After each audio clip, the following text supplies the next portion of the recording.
I have enjoyed seeing a number of former colleagues and colleagues that I didn't know I had worked with before, but had, and as well as friends. And so it reminds me of a personal story, which is that a few years ago, my late mother was, I don't know, kind of feeling sort of down, and so I brought her to a counselor to try to talk her through this issue. And after she spent some time, the counselor said, you know, Mrs. Zoellick, she said, you really have to learn to embrace your mistakes. And so my mother leaned over to me and gave me a big hug and smiled. So embrace your mistakes, everybody here. That's a message for that. So I've always respected Rand's work, and I've had many friends who served with Rand over the years. So it's a privilege to be with you this evening. Of course, I know from most of you, you had a chance to attend the session earlier today exploring risk to democracy. Happily, I do not plan to add to that set of risks this evening, but instead what King asked me to comment on is to widen the risk scan for this group. So I decided to try to combine two different but complementary perspectives. First, I want to identify 5 transnational trends, but then second, point to some geopolitical shifts in Eurasia. And then I'll conclude with a few implications for you to consider. So let's begin with the transnational ones. 1, demographics. Not only absolute numbers, but also age distribution and migration. So Japan and Korea may portend the future of developed economies because both are way below the replacement rates. So they are aging and shrinking. This, of course, poses issues not only for labor force, but for pension questions going further, and perhaps even different societal attitudes. Some historians associate France's aggression in the Napoleonic era or Japan's in the early 20th century with high birth rates and large numbers of young men. So perhaps aging will breed some more caution. And what effects might this have on the broader question of risk management? The European Union looks very similar to Japan and Korea. Italy's birth rate is now the very lowest since it was first recorded in 1861. But China may be the most fascinating case. Many of you will have known that the population of China is declining, so China will likely grow old before it grows rich. But what is especially striking is some new research that Nick Eberstadt has used to point it out that, whoops, the sky is falling on China, we can see, that China's birth and marriage rate have plunged over the past 6 years despite the suspension of the one-child policy. So this is not gradual like you've seen in Korea, Japan, or in European countries. China is now growing at half the replacement rate for its population. And to put this in some context, this is a deeper drop than during Mao's famines or during Russia from 1989 to 1994. And this will certainly have effects on family bonds and the care of elderly in Chinese society.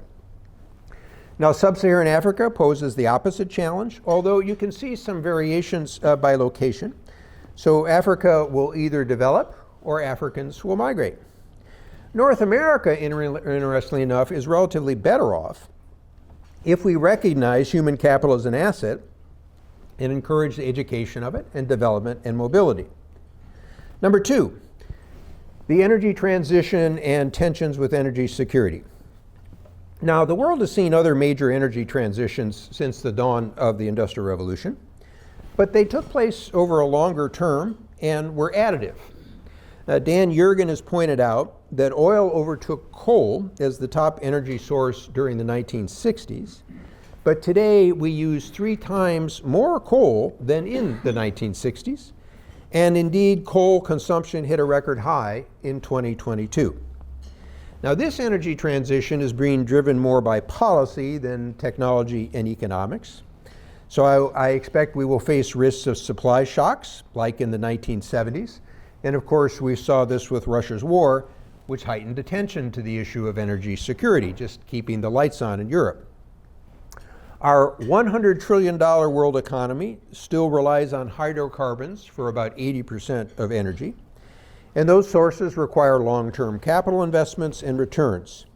So if we shorten them for policy reasons, who will pay and who will invest?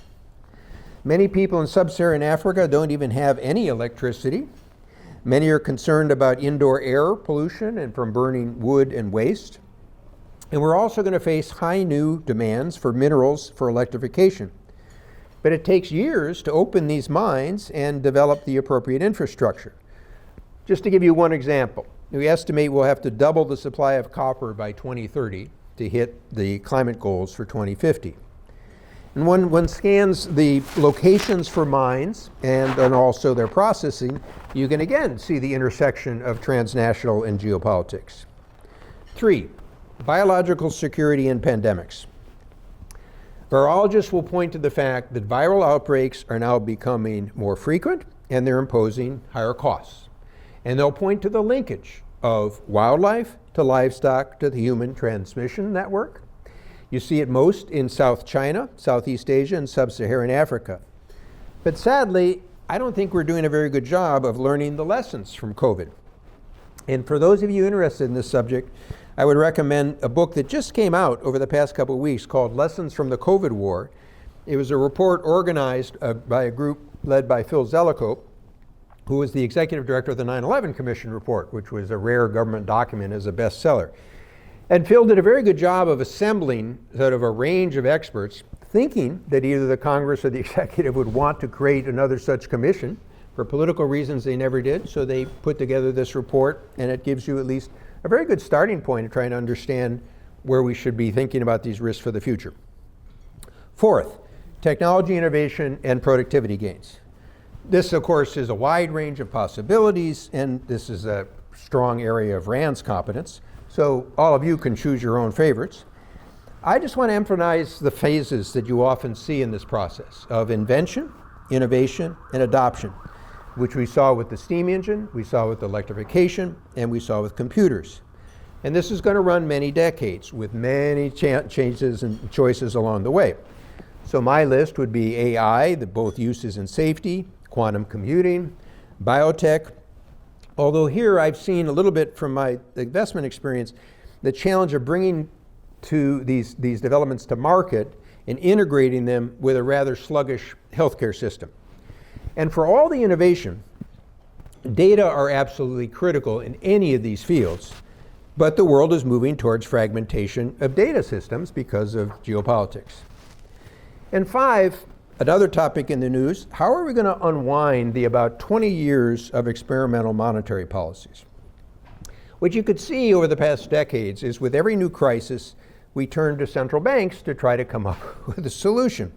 And they invented new tools, low or zero interest rates or negative interest rate, various forms of quantitative easing, forward guidance. But this was an era of very low inflation, in part because we were bringing billions of people into the global labor force and opening markets. And those factors are now reversing. And so we've created a very large debt buildup. And at least there's the question about a possible disconnect between the financial sector and the real economy and how yields will be reflecting this. And that's especially worrisome for developing countries. Carmen Reinhart, who was until recently the chief economist at the World Bank, now back at Harvard's Kennedy School, did a very interesting PowerPoint for some events in Europe calling the reversal problem. And will development go backwards? And so consider the effects of that on democratic development. So now let's add an overlay of a more traditional foreign policy view using geopolitical analysis. And I'm going to focus on Eurasia, which is the world island for geopolitics, political thinkers. Putin's war on Ukraine reflected his view of geopolitics, especially through the prism of Russian history and his place within it. I don't normally quote from Foreign Minister Lavrov, but this was a good one. When asked who Putin consulted, he said, Ivan the Great, or Ivan the Terrible, Peter the Great, and Catherine the Great. And that, I've actually had a chance to meet Putin a number of times. He does see himself as a unique figure in Russian history. And his writings reflect the idea of Russia as a historical Eurasian power. And what this traces back to is since the founding of Old Muscovy, Russians saw themselves as defending against Eastern hordes, Mongols, but also as the savior of Europe from itself, in particular Napoleon and Hitler. So for Putin's Russia, Ukraine is at the heart of the empire, and without it, Russia shrinks. So will Russia in the coming decades shrink to being something more like Old Muscovy? Its army has stumbled. We've seen an incredible flight of talent, and Russia's already had poor demographics. Russians who live beyond borders, and there are many after the end of the Soviet Union, are now seen with much greater distrust. The Russian Orthodox Church has lost its influence, and Russia is clearly subservient to China. So what implications will that be for the Eurasian heartland? But now let's turn to the western flank of Eurasia. With the end of Europe's holiday from history, which it enjoyed since 1989. Will Germany follow through on its Zeitenwende, its fundamental turn? Central and Eastern European countries are now on the front line. Poland's army may turn out to be the biggest European force in NATO. Yet you can also see the strains between the security requirements and the social welfare expenditures and this issue of democracy. And look at what's going on in France today as a good example of that. And taken together, this presents the bigger question of how will European integration deal with both the new transnational issues and the new geopolitical developments. The one that I find most fascinating in Eurasia is to look south to India. I consider India to be the leading example of the countries I call the abstainers from the Russia-Ukraine war. India is the true example of a country that has a sense of strategic autonomy, in both because of its sense of history, but also its view of the present. The post-colonial attitudes are very, very sharp in India. They don't like being told what to do by outsiders. And it has other priorities: economic growth, labor force and employment, food, energy, and China. And so you can see this in its position internationally. But there are other abstainers, although they have variations on their position. For countries in the Gulf and the Middle East, the priorities are often regional security, balancing various powers, but also this energy transition and development. In sub-Saharan Africa, the priorities are development, growth, resilience with the complex aspects of security, including food and energy prices, COVID, climate adaptation, infrastructure, urbanization. And Russian mercenaries are still part of the picture trying to sell security to some of the countries. Southeast Asia is pulled by the economic gravity of China, but it's concerned about maritime security and it wants to have balance. Japan, Korea, and Australia, the Eastern Rim lands, recognize China's economic importance, but they will resist Chinese hegemony, and they certainly don't want to be part of a tributary state system. So what about China? Just very briefly, we've seen in our lifetimes an extremely rapid increase of Chinese power. But China also has a view of history. Xi Jinping is very clear, as other Chinese leaders are, on how they view the century of humiliation, starting with the Opium Wars, continuing, coincidentally, to 1949, when the Communist Party is able to sort of unify China. This leads to not only a perspective on history, but it leads to a sense of victimhood. And that doesn't fit too well when you're an extremely big power and others in your neighborhood might see you as more the threat than the possible victim. And you can see this danger play out in different ways. Importantly, the Chinese Communist Party legitimacy is linked to this notion of national revival beginning with 1949. It has aspects of territorial unification. Think of Hong Kong, think of Taiwan. Discussions today about attitudes with Tibet, and its economic success. And just to share with you two little anecdotes that drive this home.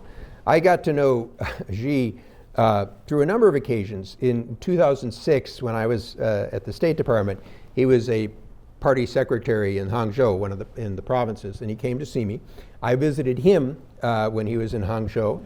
And then when he was vice president, before he became president, I had a chance to see him a number of times. When I was at the World Bank, we did a project with the Chinese, the Development Research Council, called China 2030. It was the idea, the next stage of Chinese economic reforms and sort of transformation. And so when he became party secretary and president in 2012, I had a chance to meet him. And it wasn't a long meeting, but this is a long report, so I wanted to have a chance to get a sense of what are your priorities? And his answer always will stick with me. He said, he was quite direct, and he said, the 86.68 million members of the Communist Party. And I remember because the numbers are transversed. Now, I talked to lots of presidents and prime ministers and chancellors about their economic development plans and where they were planning to go on the economy. Not one would have answered that question with their party membership. So that was kind of a hint of where he was going. Also, there's something else in 2012 that was quite interesting. Xi commissioned a film history, a documentary film about the end of the Soviet Union. And he ordered all the party cadres to view the film. Now, if you'd seen that film, if that film had been shown, say, in Europe, Gorbachev would have been the hero that helped end the Cold War. Chinese version, a little bit different. Gorbachev is the fool that abandoned the Communist Party, led to the breakup of his country, led to economic ruin, and the not so subtle message is, it's not going to happen here. So let me close with 5 implications for Rand and all of you to consider. First, we live in a much more divided world. Not only east-west, but north-south, democracy versus authoritarian. And it's important to be aware of some of the Southern resentments and objections to the dominance of what they see from the North and the West. So when you talk about democratic systems and economic systems, it's important to keep this sort of background music in mind. And we've seen this in the response that I was talking about with Russia's attack on Ukraine. Some sub-Saharan African countries were supportive of the UN resolutions because their own borders had been drawn by colonial periods, and they didn't like the idea of people having aggression across borders. Same for, say, Singapore.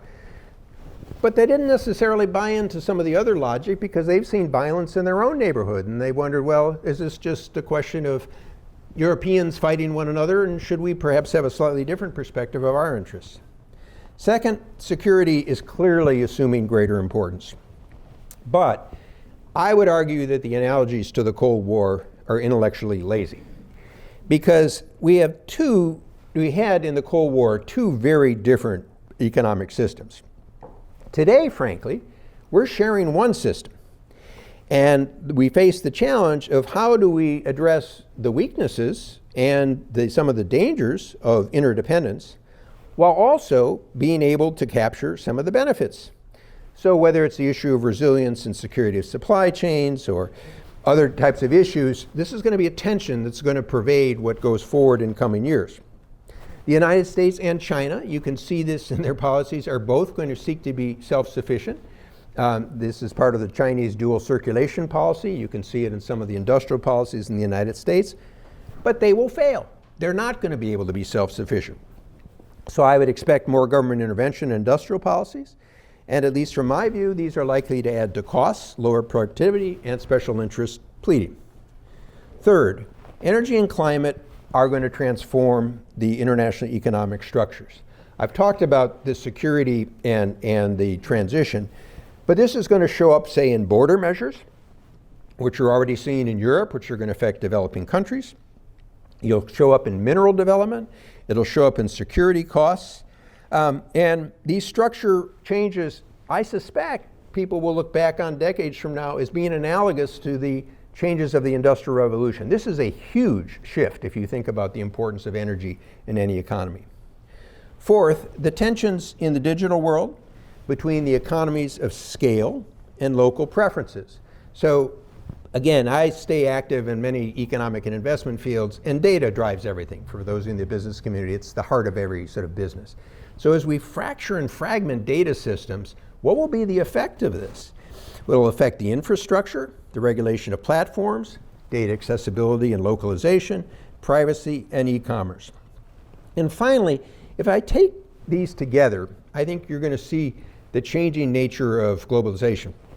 Some people like to say the reversal of globalization.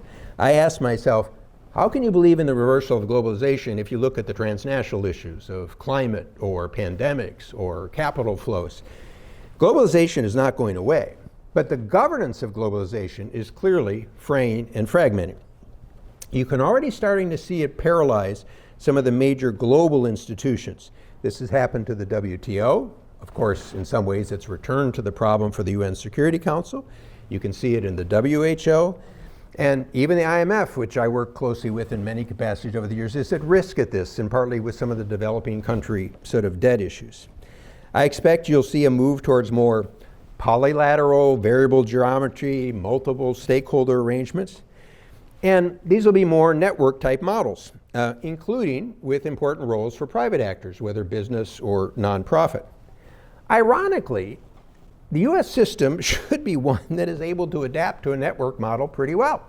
The United States is a country from its origin that was kind of built on civil society, business, transnational actors as part of our foreign policy.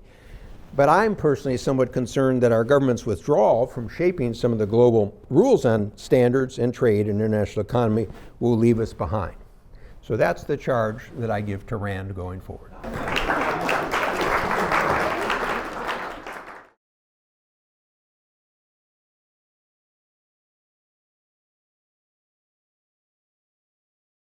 I don't think demographics are driving that issue. I think the issue I mentioned about Communist Party legitimacy is one that Xi has mentioned. You know, the Chinese often like to use these calendar events, and so whether it's the founding of the Communist Party in China, whether it's the 1949, and Xi has talked about wanting to resolve this issue as part of this objective of the Chinese Communist Party to complete the unification of the country. So I think that's the driver of it. Having said that, I think, frankly, I've been somewhat worrisome when there's some US military leaders have actually forecast invasion in certain time periods. I'll even say at the level of civil military relations. I probably would have fired that person, because I don't think that's what the military should be doing. They should be preparing, but they shouldn't be setting policy in that fashion. I also think that there's still a huge amount of uncertainty here. So Xi would be running a huge risk. That takes, however, to the question of whether he might feel he has to take that step. And I remember testifying in Congress, this would have been 2005 or 6, to say, look, you have to be very careful with Taiwan, because if Taiwan declares independence or we recognize the independence of Taiwan, any Chinese leader is going to be first to react. The president has talked about sort of maintaining the one China policy, but if you look underneath it, there's lots of changes underneath that sort of raise that question. So I think the question you focused on is probably the greatest sort of danger point in the international system today. And I think it's manageable, because I don't think either side wants a conflict. But I think that we have to be careful about a spirit of confrontation leading to miscalculations that could produce a conflict. Now, I'll take you one step further, because I've worked in a number of these spheres. If you look at the Chinese response when Speaker Pelosi went, they demonstrated with a combination of missiles, sea power, and air power how they basically could isolate Taiwan. I have often felt that, I'll call it a quarantine, I won't call it a full blockade, is a far more likely scenario than an invasion, because it would put the onus of escalation on the United States and others. So let's say, the Chinese just demonstrate, okay, you can come and supply stuff, you can bring ships back and forth, but no military supplies. So the analogy is to 1962 with Cuba. And then what does the United States do? Okay, it's a different scenario than the invasion.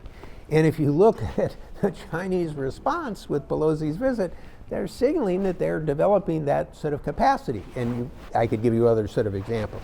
So this is where I think it's a particular danger zone. As you may know, Taiwan actually has elections sort of coming up in 2024. One of the other features in this that's quite interesting is, where is the Taiwanese responsibility in this process? It's not just us or Beijing. So, for example, the prior government and President Day, who's just visited China, had an agreement. They worked out language with Beijing in Singapore, a Singapore statement that allowed them to have dialogue, but kind of neither fundamentally gave up its position. The current president, the DPP, sort of said, we will not accept that. I've raised with the Chinese to try to encourage dialogue, and they said, look, we have to save face here. We can't just sort of drop the old position. So maybe could the DPP come up with some variation on the sort of the language? What I'm getting you into are the tactics and the details. But one of the reasons I'm using this as an example is that King was kind enough to mention a book that I wrote about using American history, starting with Ben Franklin and the Revolution, to use sort of stories and case studies, sort of a multiple biography of sort of events. And one of the reasons I wrote it, and I taught a course at the Kennedy School last semester that the students liked, was I believe that international relations theories, which are very intellectually popular in foreign policy courses, are fun to debate. But they're almost useless when it comes time to dealing with these real problems. Okay, you're dealing with Sudan today. What does the international relations theory tell us about how we should respond to Sudan or Iran? And so, frankly, I'm using the details to give you a sense is that that's where the real rub of policy making is to be had.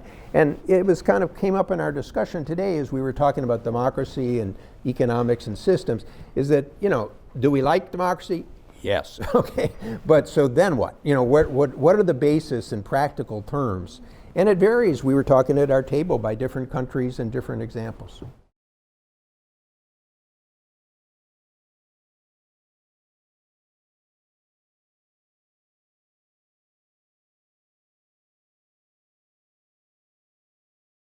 So in the same spirit of the multidimensional detail, there are lots of aspects of this. To give you one that's sort of top of mind, well, let me start it with this way. Look, I spent much of my career in government in the public sector. He didn't even have Treasury and the Justice Department and the court. So I've spent, while I'm a person of the center right, I believe in public service as the highest calling. But I also recognize that governments can sometimes overdo it. They make mistakes. You have to be very careful about the full empowering of governments in certain sectors without recognizing the potential dangers of those. So there was a piece that I just read today from the Peterson Institute of International Economics talking about electric vehicles. This is a good sort of case one example.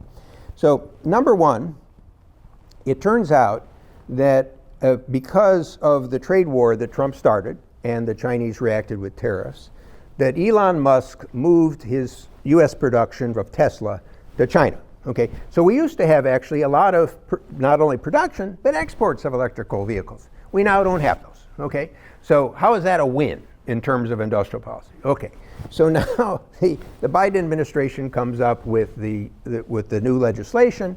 And as you probably know, if you sort of look at the details, there were various limitations on when the tax credits could be used, whether they had to be produced in North America, and they also actually put some income and price limits on it.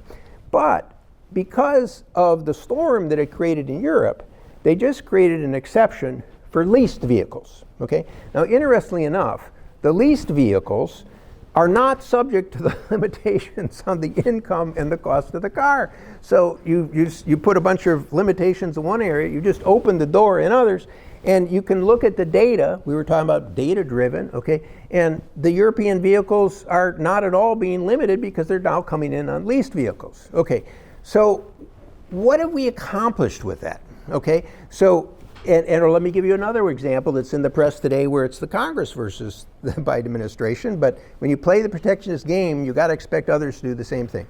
We'd like to increase use of solar in this country, right? But the Chinese have actually been investing in solar development for a long time, and they've got the most developed solar cells. It actually, they've invested in, because of the various tariffs, a lot of it's moved to Vietnam and sort of other countries. And so we wanted to then block the solar components coming into the United States, which would just raise the cost of what we want to try to expand the solar sector. Okay, so the nature, once you start to get into protectionism, subsidies, favorite, the strands start to get all interconnected, and you have to sort of figure out is it worth the money? Is it going to be more costly? Will you be better off at the end of the day? What do you do to the international economic system, which has helped the United States? If you take another one that was on my mind, okay, semiconductors, which is the other big one. Okay, so I don't know, have you looked at Intel's business recently? Intel is the big promoter of this subsidy system, okay? And so, there's a reason why the US semiconductors companies didn't build large capacity semiconductor plants, because they're capital intensive, it's a low margin business, and so instead they moved to the tools and the software and other things. By the way, if you're concerned about China, you can probably use those to prevent the development, which is because it's a combination of Japan, Korea, and the Netherlands that control those. And so we're subsidizing the development of a number of plants. And by the way, which one? Should we only be subsidizing the higher end semiconductor, more basic production? And which company is going to get the benefit? Trust me, if we meet here 5 years from now, there'll be lots of horror stories about how these subsidies were spent. And this is, by the way, real money. We're talking about debt limit and spending and others. So my caution is that, and I read Jake's speech, not that I would agree with all of his the comments, but Walter Russell Mead wrote a piece actually this week saying, hey, this is going back to the 1950s in terms of some of the restrictions. I'm not against investment in R&D. In fact, I think one of the chapters in my book was a man named Vannevar Bush, who was the start of America's science policy. I'm a big believer in that, okay? But as you start to get more of these limits, particularly if you have a protectionist system, and my successor as U.S. Trade Representative says doesn't believe in opening markets, okay? I mean, that you got a problem then, okay? Which is one of the things we discussed in the seminar was the openness of systems, and should the U.S. be a model? Well, my simple principle would be, open to ideas, open to people, open to goods, open to capital. That is what makes the United States unique and strong and a good example. Now, so the reason I'm droning on this is that I could come up with examples, and of course, as you say, do we have economic policy? Yes, we have economic policy. We have tax policies. We have macroeconomic policies. You start to get into more microeconomic intervention. And frankly, do I support large subsidies for the farm sector? No. Do I support special breaks for the energy sector? No. So I'll be consistent in those. But what I'm warning is, if you look at the overall changes over the past couple of years, there's a lot of these piling up. And a lot of them, I think, are going to add costs, lower productivity, and frankly, get us in problems with our neighbors around the world. And to take one other example, we're competing with China, supposedly, okay? But as we discussed this afternoon, many of the countries around the world want economic ties with the United States. So at the same time, we're building walls, right? So this is a combination of both, the Trump administration and Biden administration. The Trans-Pacific Partnership would have been a very smart thing to do, right? Okay. And to give you again a little history on this is that the Trans-Pacific Partnership was with 11 other economies. I was the trade representative that started all these free trade agreements. 6 of those 11 we'd already had free trade agreements with. So guess what? The TPP was basically designed on U.S. needs and interests. Okay. So why would we abandon that? So instead, some people in the Biden administration realize, oh, well, this isn't so good, so they come up with IPEF, this new economic framework. And the best example I can give you of that was the Indonesian foreign minister, when asked about IPEF, said, it's kind of like being invited to lunch at Ramadan, not much to eat. Okay, now I'm a pragmatist, okay?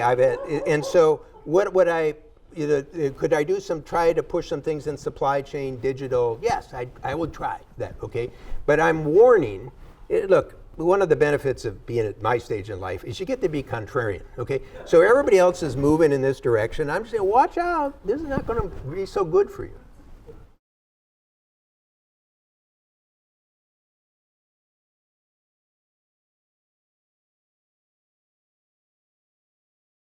What's on my mind is I'm going to Berlin next week. And people here may not know, but I was the U.S. negotiator for German unification in 89, 90. So the reason I'm going is they're doing a special event to honor President Bush 41, and sort of I'm the designated hitter with this, okay? So, and I haven't been to Berlin for a while. So I've been trying to think about various meetings. And I guess I'll start with the 1989 story, because frankly, while it's a good story of German-American partnership and alliance relations, we were also looking ahead, and we believed that Germany would be the most important country in Europe, and we wanted to have a good partnership with Germany. That's still not a bad place to start, okay, whether it's on security or economic issues. Now, what's going on in Germany? You may have a better sense. I think that this coalition government is going to have its challenges. We'll see with the Zeitenwende. My guess is they'll do the 100 billion euro. From what I can tell, the other defense expenditure may or may not be in play. So I'm going to try to learn a little bit more about that. But the other key part is that I touched on this very briefly, kind of where does European integration go? And the engine of European integration, sometimes to my dismay, was often the German-French relationship. And the German-French relationship is not in good shape now. And frankly, this is where people as well as structural forces matter. All the chancellors with whom I had a chance to work and know, and this goes back to Schmidt, had a special sense of the Franco-German relationships for historical reasons. I'm not sure that Scholz has that. And you can tell the difference with him and Macron and some of the tension. That's a problem. Then we got the Polish-German problem. I mean, so the Poles are saying, we want reparations, so I don't think that's going to go over too well. And so I worry about those tensions. And frankly, this is where, and I think the Biden administration has done a pretty good job on this, is that it's, unlike Trump, who sort of threw away the alliance relationship, Biden has tried to hold Europe together on Ukraine issue in a rather sort of deft way. And my problem is these questions. On the economic side, I think we're falling behind and we're sort of moving more protectionist, and that's not going to be to our mutual interest. And frankly, even if the US and EU can work it out on some of these topics, as I've mentioned with EVs or others, it's going to hurt us with the global south. And as I've tried to hint, this isn't just a US-EU game. So I think the bigger question for Europe, and this is for Europeans to decide, will be what will be the nature of the European integration process? So, if you're 30 members, at some point, everybody can't have a commissioner, right? So what's the structure going to be? A biggest issue is obviously, I'm glad that Europe has suggested that Ukraine should come into the EU. That needs to be the strategic center. Alicia and I were talking about this a little bit at the table here in terms of the US support. But look at how it's been with the Western Balkans. It's taken a long time. So I understand the European system. I know it's not just a trade agreement. I know there's a lot of work to be done, but you really need to keep pressure on that to sort of get that process done. At the same time, as we were also talking a little bit about Ukrainian reconstruction, we need to come up with some mechanism here that isn't just European, because frankly, if it's just sort of an adjunct to the European Commission, it won't be as effective as it should be. And you want the G7 and others involved in the process. Okay? So this is an interesting issue I've been playing with. In some ways, if you go back to the Marshall Plan, there was a creation of a special office that went out of business that actually kind of coordinated this. Maybe something like that is important to sort of draw us together. So in the bigger sense, Europe and the United States, including the UK, and including North America, I might add in this process, and need to think of themselves as partners with Japan and South Korea and Australia and the others. And we need to get through both the security, but some of these economic issues. I obviously think we'd do better if we were sort of more open market and less protectionist. And I worry that actually, this is another tangent in or sort of addition to your point, is that when the United States starts moving to subsidizing everything, you know Europe. Will Europe not do that? I mean, so we're going to go back to all the state subsidies that frankly, the European Commission tried to remove. I don't think that's going to be good for our economies or for the world economy.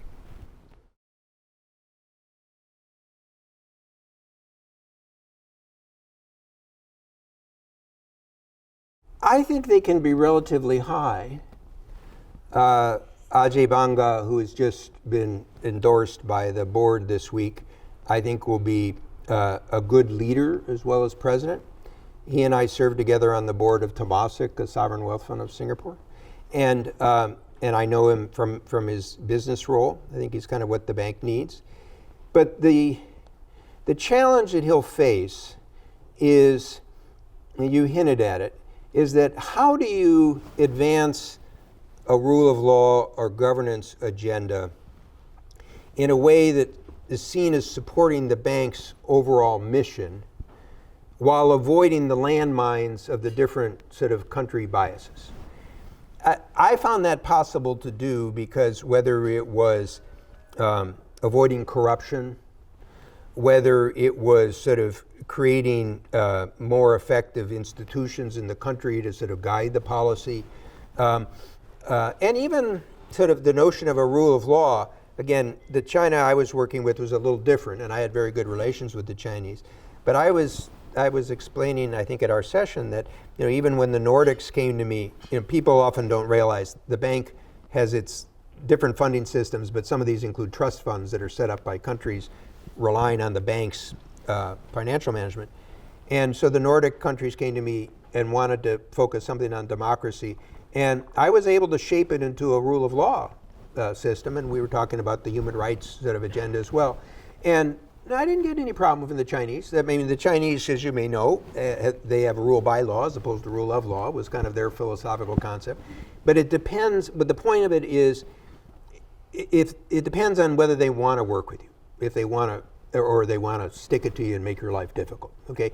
But this goes back a little bit, we didn't get into it great depth, but I don't think pure confrontation with China is going to be good for any of the parties, much less Taiwan and others. So look, I've been part of some wars and security administration. I'm not a naive person on this. I think we need to have strong deterrence. We need to have strong military capacity. We need to have strong alliance relationships. But I don't think a state of situation with China where nobody's talking to each other, they don't trust each other, and you can't cooperate on anything is going to be very constructive. But in a way, if I'd go back to all our discussion this afternoon, legal systems, principles, fairness, all these run through everything that you have to do in terms of capacity and institutions. And by the way, as we were talking about sort of gender and other issues, these will run through these systems too. And so, again, because I was pushing a number of the gender issues when I was at the bank, I would give you an example. In some societies that obviously weren't at the stage of gender, I'll say equality, that sort of some Western societies had, when I made the case to them that you're ignoring half your people, or if I remember a program in India where it was in Rajasthan, it's very poor women's development program with dairy production, and I kind of asked, well, what do your spouses think of this? And they said, at first they're a little worried, but then we brought more money home and they kind of liked it, right? So maybe you have a different problem, maybe they're not working. But so, and the other thing which we've also talked about is the use of data on this. You can show a lot about the effects. I talked about the conditional cash transfer programs through women, but girls' education, sort of the payoff. And so part of it goes back to when the bank goes to countries, it's important not to be lecturing or hectoring, but in a sense bringing international experience and saying, look, here's what we've discovered as a problem, here's a possible solution, how you can deal with it. So I kept trying to get the bank to see its relations with countries as clients, as opposed to just a series of textbook solutions. So I think there's a lot you can do in this space, and you can link it to environmental issues and others. You can link it to the trade agenda and openness. But by the way, this brings us back. If the United States is closing itself off, it's a little harder to make the case.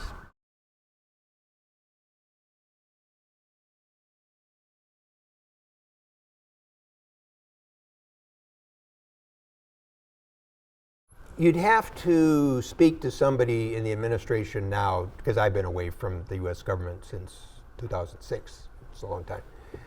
But my guess is not very well.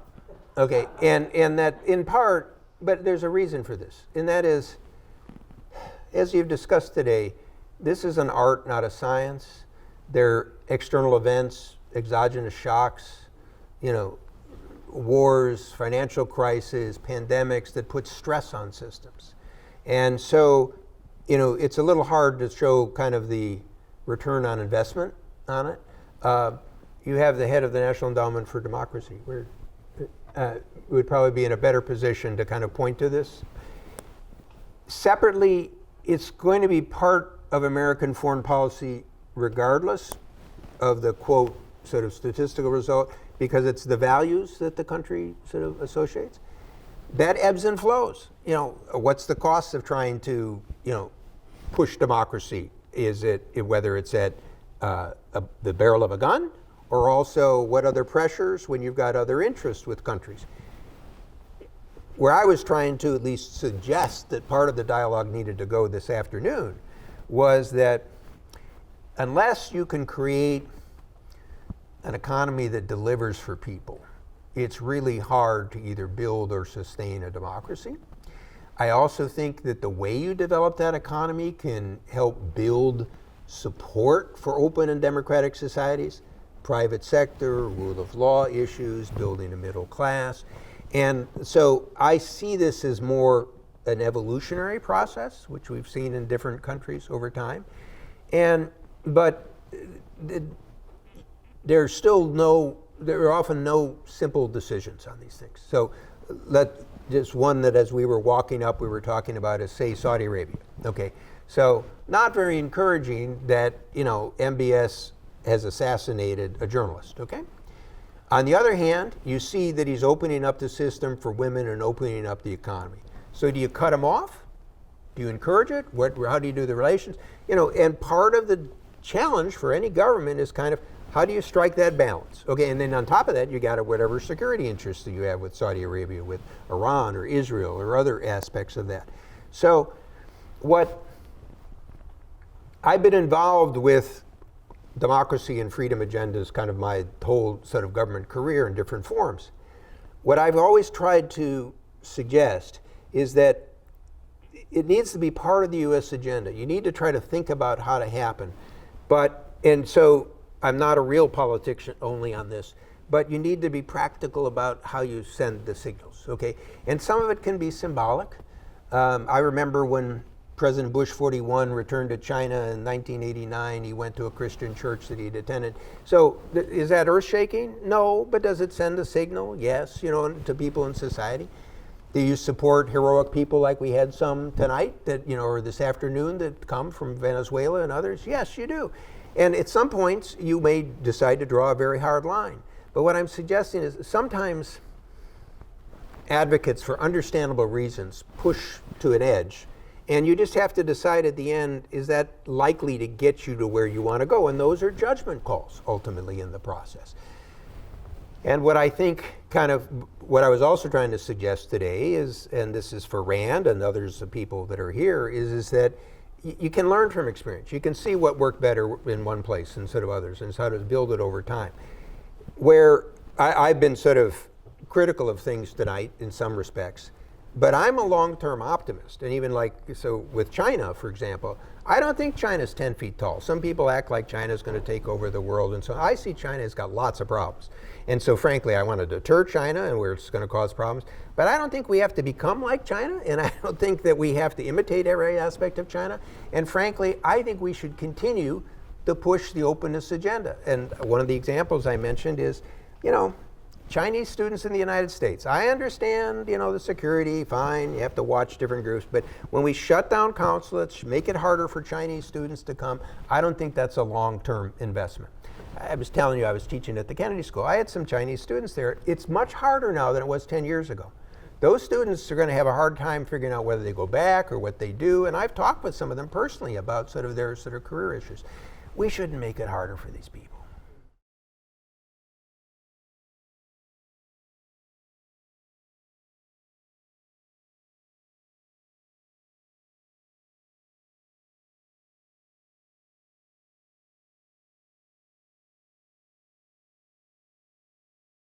That's a big topic, and I'll give you a perch. For me, I've always focused more on equality of opportunity. I used to have this discussion with some of the economists at the World Bank. You like equality? Would you rather live in a society where everybody lives on $1,000 a year, or maybe one where the minimum is $100,000, but there's people that make $1 billion? Okay, that's unequal. Which would you rather have? Okay, so for me, it's equality of opportunity. Okay, and so that runs from everything from rule of law systems to the types of conditional cash transfer programs for education, for health, to deal with discriminatory issues. Colombia and Latin America had a program where students could go to university and basically pay it off over time. So there's a full, rich agenda on sort of creating equality of opportunity. That's kind of where my heart is on these topics. On the other inequality issues, one has to be careful. Okay, so there was a piece recently that pointed out that it was an interesting question people posed, and I won't put you on the spot, but they said, okay, what's the percentage of the United States workforce that lives on a minimum wage? 2%. Most people would guess quite higher. Okay, then yes, okay, and where would that position you in terms of average incomes globally? 85%. Okay, so one of the things, by the way, is that many people who would use inequality against me when I'm trying to open up markets for trade really didn't give a damn about the people in the developing world that would sell to the US. Okay, because we took hundreds of millions of people out of poverty because of openness in trade. So which inequality are we talking about here, right?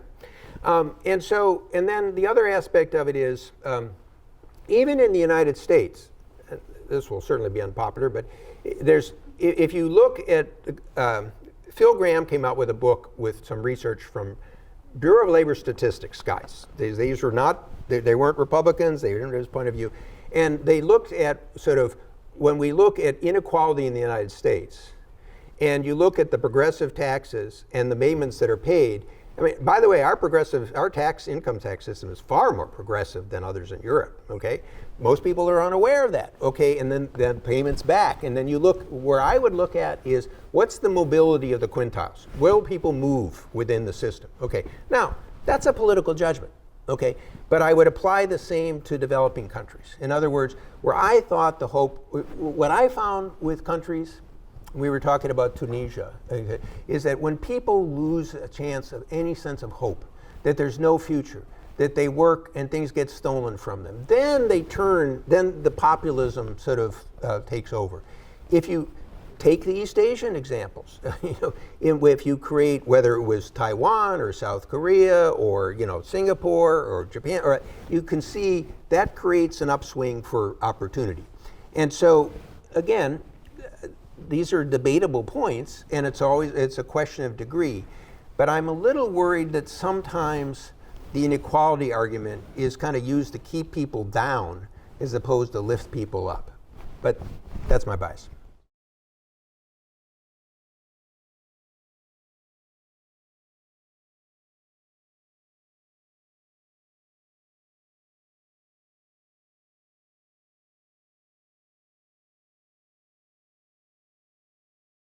Yeah, this is a good country to end with here. I spent 3 weeks in India earlier this year, even before the damn surgery, because my wife and I had sort of planned a long trip. And again, to show you my interest in the obscure, when I was at the bank, one of my Indian colleagues pointed out that there were only 3,500 tigers left in the wild, and they could be exterminated in our lifetime. So I started a global tiger initiative with the 13 tiger range countries, including I chaired a summit in St. Petersburg with a guy named Putin who wanted to save the 500 tigers. So it just shows working across boundaries here. And to the good, and India, of course, is the largest population of tigers, and actually their numbers have gone up, and so the total we've gone from about 3,500 to probably about 5,000 in the world now. The numbers are going up, and India's doing a great job. I'd never seen a tiger. And so, I went to some of the tiger reserves, which is why I went, and because of the work that actually it goes a little bit to some of the development questions. The reason the Global Tiger Initiative was successful was a lot of environmental groups have been very interested in this, but a lot of the developing countries thought they were kind of lecturing them. And so we went to the countries and tried to each came up with their own action plan. And so sometimes it's areas for tiger habitat, sometimes it's enforcement of smuggling and other aspects. And so we sort of built this program, and so the Indian Forestry Service considers me sort of a local hero in their system. But because I was in India for 3 weeks, I was also traveling around all these spaces. And one of the things is, every place you go, there's bricks and cement being done. I mean, it is. But on the other hand, the air is terrible. Okay. The Indians certainly feel that the answer, I mean, depending on how you measure, they're already, I think, the third largest economy, or almost the third largest economy. They're very proud of their democracy, and which is under stress for various reasons, because some of the policies. And they believe that they're going to play a very important role in the world. And I wasn't being critical on the strategic autonomy. I'm trying to be practical. So this is changing a little bit, but about 85% of Indian army equipment came from Russia. So guess what? They don't want to cut off the Russians. I mean, so their concern is China, right? And so they're kind of balancing this. So in that sense, but it's still a big challenge to even move product around among the states. So India is one of the most protectionist countries in terms of the economy. They've opened up some things. A lot of businesses, as you see, are sort of trying to break in. It's 2 steps forward, 1 step back, but they're seeing it as an alternative to China, so you can read these in the business pages. I think it's going to happen, but it's going to be fits and starts in the process. And I think you're going to find foreign companies trying to develop this relationship, also Japan, Korea, and others. So India will inevitably become more important. But then that goes to the last part you closed with. There is a good piece written in Foreign Affairs Online by, I'm on the board of the Carnegie Endowment, one of the, Ashley Tellis is the author. And what he warns people is, don't expect India to be an ally, okay? Because of this strategic autonomy notion. And frankly, I mean, the Indians will be very blunt with you. They had a bunch of white people running them for a long time, and they kind of want to run it themselves, okay? And so they don't necessarily want to be told, we should fight China for you and others. So the logic would be, we support India, partly because it creates a balance to China, and prevents China from dominating all of southern Eurasia. And to agree we can build cooperation with China or India on maritime issues and security issues, all to the good, but keep your expectation in bounds, okay? Because they're not going to be an ally. They're not going to be like Japan or Korea or Australia or NATO or others, in part because they want to have their own freedom of maneuver. What I want to make sure I emphasize on this is that it's important to understand how the other guy thinks about something, okay? So we may not like that, but try to understand where they're coming from, okay, and their logic in it. And because one of the things, whether it's diplomacy or development or others that sort of we've been talked about, is you may not agree with what the other guy thinks, but it's kind of useful to know what they think and why they think it, okay, particularly if you're negotiating and you're trying to maneuver them into something. And India is going to be, along with China, sort of the big one once we get Europe sort of straightened out and Japan too. So Rand's got a lot to do.